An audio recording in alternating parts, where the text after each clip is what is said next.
Baik, Assalamualaikum warahmatullahi wabarakatuh. Kami dari kelompok HISIS kelas ATKE bakal mempresentasikan terkait tugas HISIS. Sebelum itu perkenalkan, saya Muhammad Fadil Priansyah dengan NRP belakang 053. Saya Teodrik Universitas Risa, NRP belakang 134. Saya Anugrah Pratama Manurung dengan NRP belakang 017. Saya Fahri Putra Nugraha dengan NRP akhir 016. Baik, selamat menyaksikan.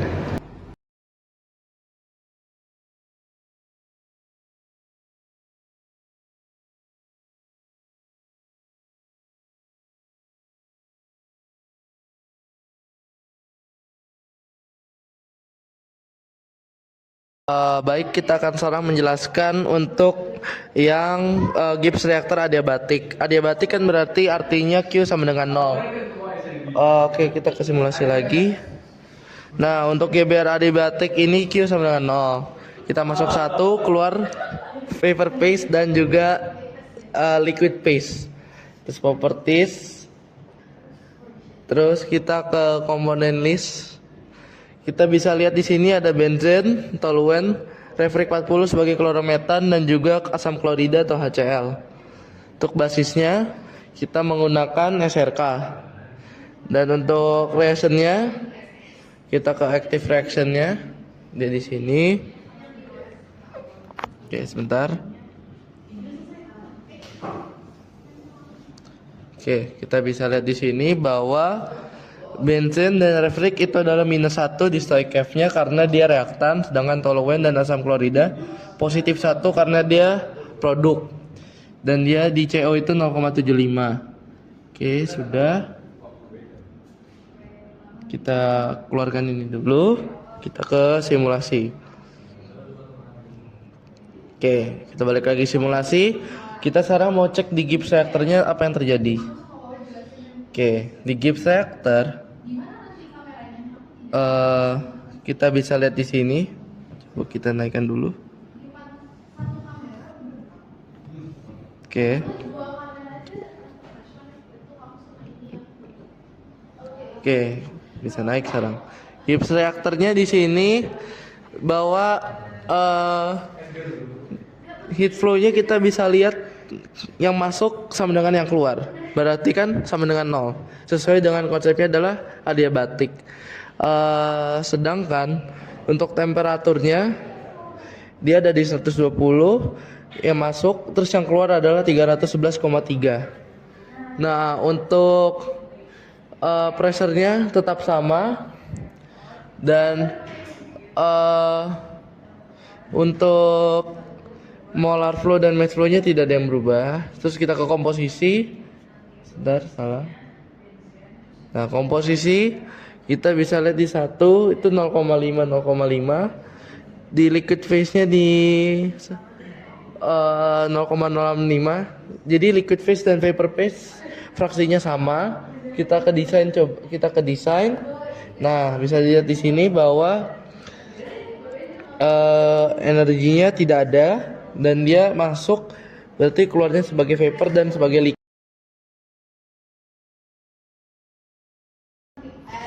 Ya baik, terima kasih Theo atas penjelasannya. Jadi di sini saya akan menjelaskan tentang case study 1, yang mana case study 1 ini adalah untuk menjawab soal nomor B, yaitu kita evaluasi suhu produk akhirnya terhadap minimal 5 titik suhu reaktan pada reaktor Gibbs yang adiabatik.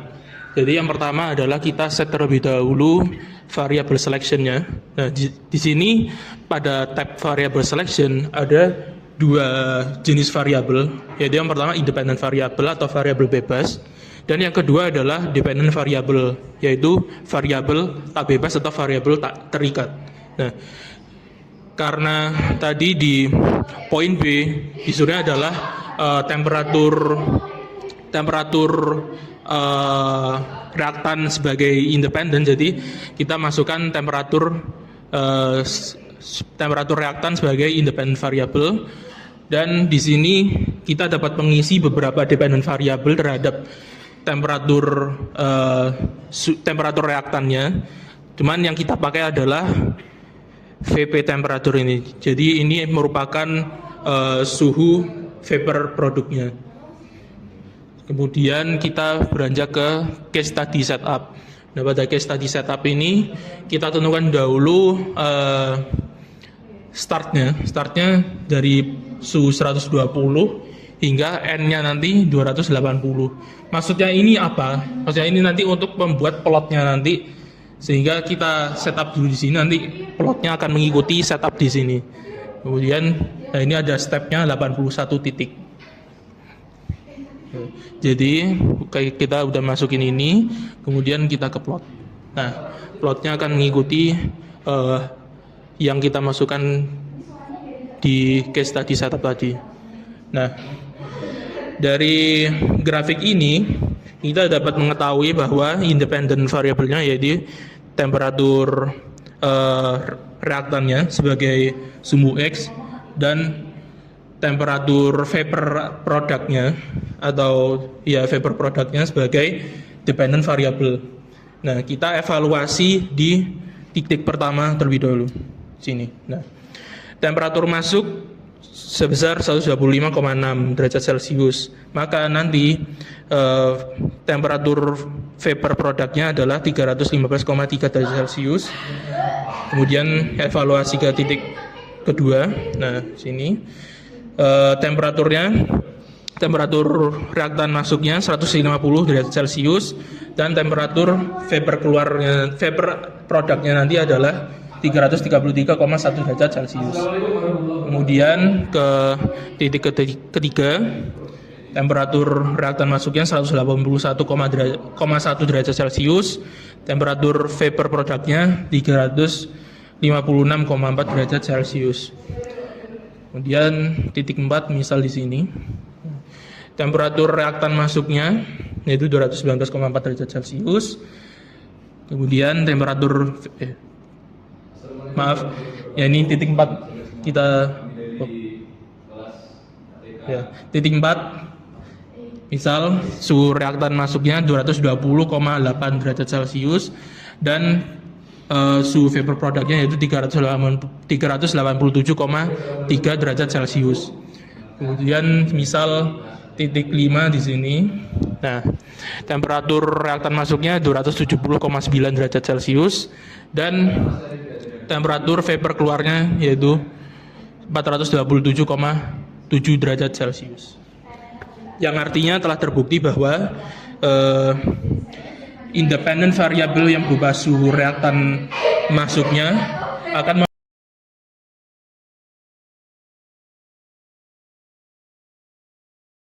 Baik, di sini saya akan menjelaskan untuk isotermal ya. Kita tahu bahwa isotermal sendiri memiliki dasarnya yaitu suhunya yang tetap.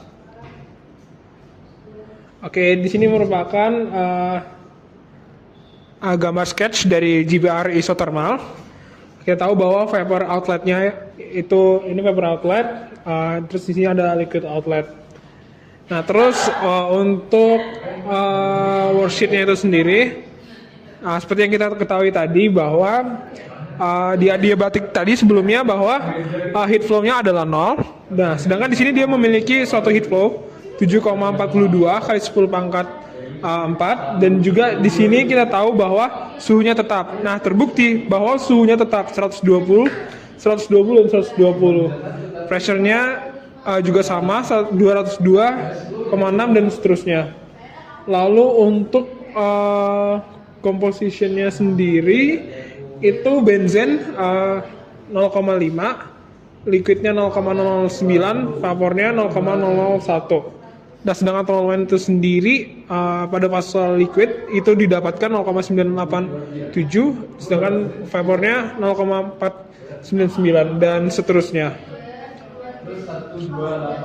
Baik, di sini saya akan menjelaskan terkait dengan bagian A, pertanyaan bagian A yaitu evaluasilah 5 titik kebutuhan energi pada reaktor isotermal di mana T reaktan sama dengan T produk. Jadi kita masuk ke variable selection dulu yang pertama. Di mana pada variable selection ini terdapat independent variables, yaitu temperatur. Yang mana temperatur ini apabila kita ubah akan berhubungan dan akan mengubah dependent variables, yaitu dalam hal ini adalah heat flow atau energinya. Kemudian kita masuk ke case study setup. Pada case study setup ini kita startnya rentang mulai dari 120 derajat Celcius sampai 300 derajat Celcius. Oke, langsung saja ke plots. Baik, langsung saja kita lihat di plots. Kita evaluasi 5 titik. Titik yang pertama kita ambil dari yang paling atas. Misal ini, jadi untuk temperaturnya itu ada 122,9 derajat Celcius. Didapatkan energi sebesar minus 2,99 10 pangkat min 5. Kemudian titik kedua, ketika temperaturnya 168 derajat Celcius, maka heat flow atau energinya yaitu minus 3,58 10 pangkat 5. Kemudian titik yang ketiga, jika temperaturnya yaitu 214,3 derajat Celcius, maka didapatkan energi atau heat flow-nya sebesar minus 4,237 10 kali 10 pangkat 5. Titik keempat, ketika temperaturnya 253,6 derajat Celcius, maka didapatkan Q atau heat flow-nya yaitu sebesar minus 4,833 kali 10 pangkat min 5 kali 10 pangkat 5. Dan terakhir, kita ambil yang paling bawah, ketika temperaturnya 296,9 derajat Celcius, maka didapatkan heat flow atau energinya yaitu sebesar minus 5,527 kali 10 pangkat 5. Jadi sekali lagi kami tegaskan bahwasannya variabel independen pada case tadi ini yaitu temperatur karena bersifat isotermal, T reaktan sama dengan T produk, dan variabel dependennya yaitu Q-nya atau heat flow-nya.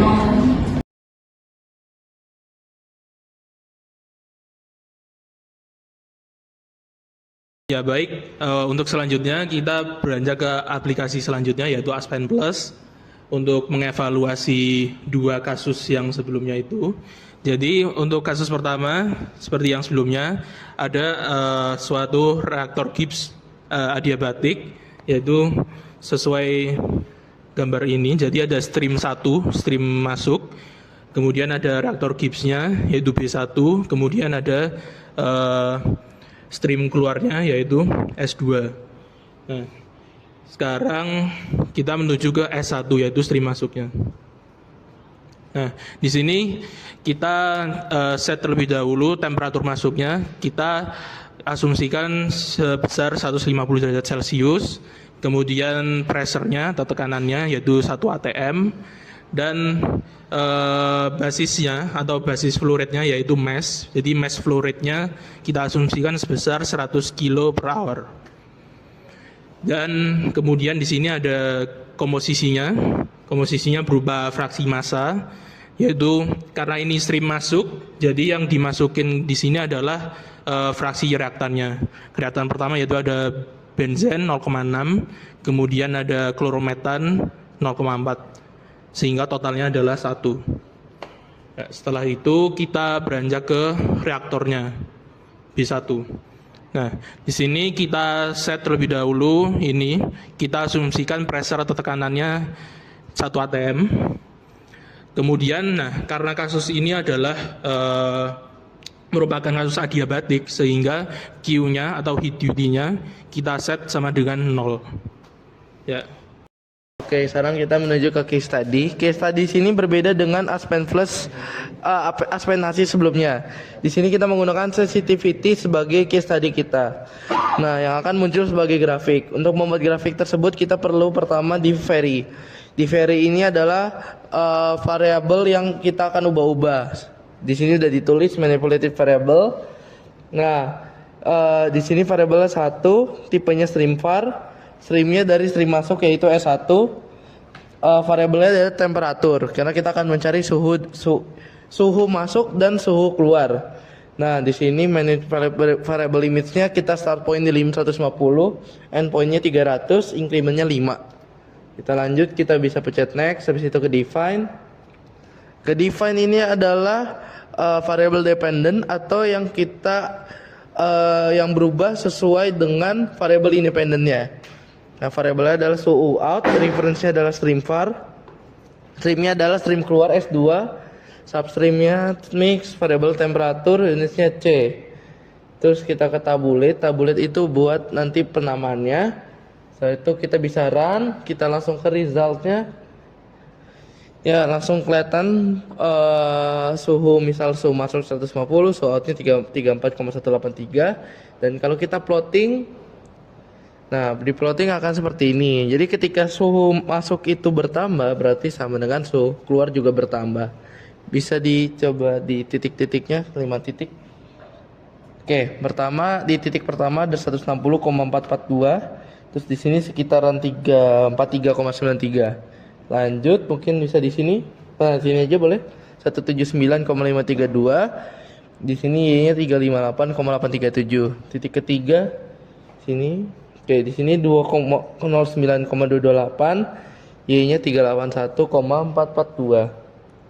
Oke, bisa ke situ. Nah, di situ 239,304. Di sini Y-nya 406,002. Titik terakhir ya mungkin di situ 279,714, Y-nya 438,871. Baik, di sini saya akan menjelaskan reaktor yang kedua, yaitu isotermal.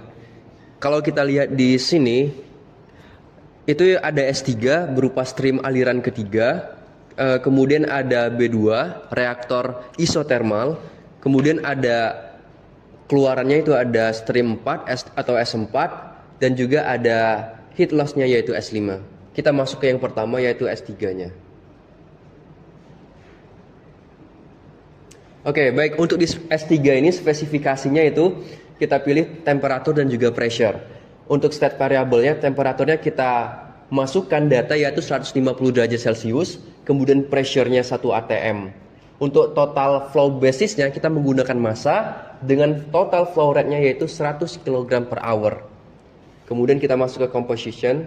Untuk compositionnya kita menggunakan fraksi massa dengan komponennya yaitu benzena dan juga klorometan. Kenapa kita pilih benzen dan klorometan? Karena pada komposisi yang perlu dimasukkan di bagian ini yaitu komposisi reaktannya. Karena reaktan kita pada kasus kali ini yaitu benzen dan klorometan, maka kita masukkan benzen dan klorometan. Benzen kita masukkan 0,6, kemudian klorometannya kita masukkan 0,4, sehingga total fraksi massanya yaitu 1. Kemudian kita masuk ke reaktornya. Oke, baik. Untuk di reaktornya, pressure-nya kita masukkan 1 atm. Kemudian temperature-nya kita masukkan 150 derajat Celcius. Kita tidak pilih heat dirty karena untuk kasus ini yaitu isotermal. Heat dirty-nya itu yang dicari, bukan kita yang menentukan, karena posisinya itu yang dicari. Ini kita masukkan, kita lihat di reaktor result-nya itu ada di sini.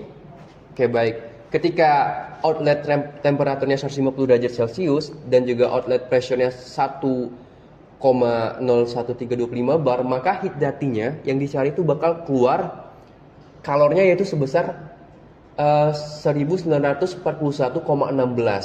Jadi lebih kurang yang akan keluar 1941,16 ketika outlet temperaturnya 150 derajat Celcius dan juga outlet pressure-nya 1,01325 bar. Kemudian kita masuk ke S3. Oh ya. S5 maksudnya. Oke. Baik, untuk S5 kita cocokkan kembali. Tadi di resultnya B2 itu keluarannya itu 1941,16. Kita cocokkan di S5-nya. Apakah sama? Dan bisa dilihat di layar bahwasannya hasil kalor yang dilepaskan ketika suhu tadi 150 derajat Celcius, Q yang keluar bakal 1941,15.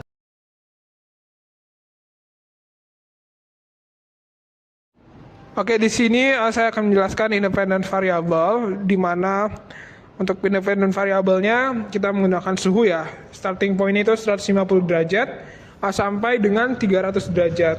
Nah, di sini juga unit yang kita pergunakan adalah Celsius dengan stream yang ketiga, di mana stream 3 merupakan suatu stream masuk.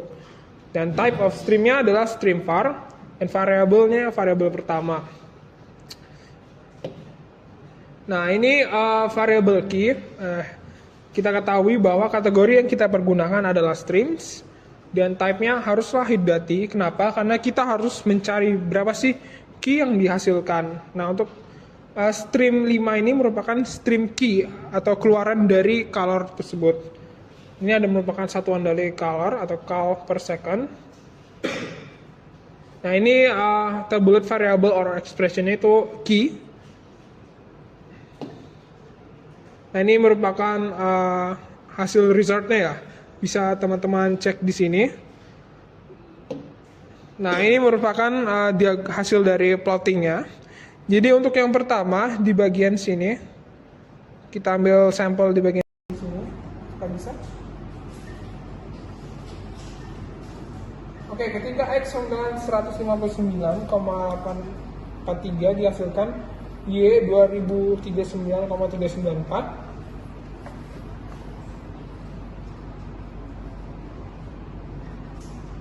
Ketika X sama dengan 189,592 itu dihasilkan Y 2312,121.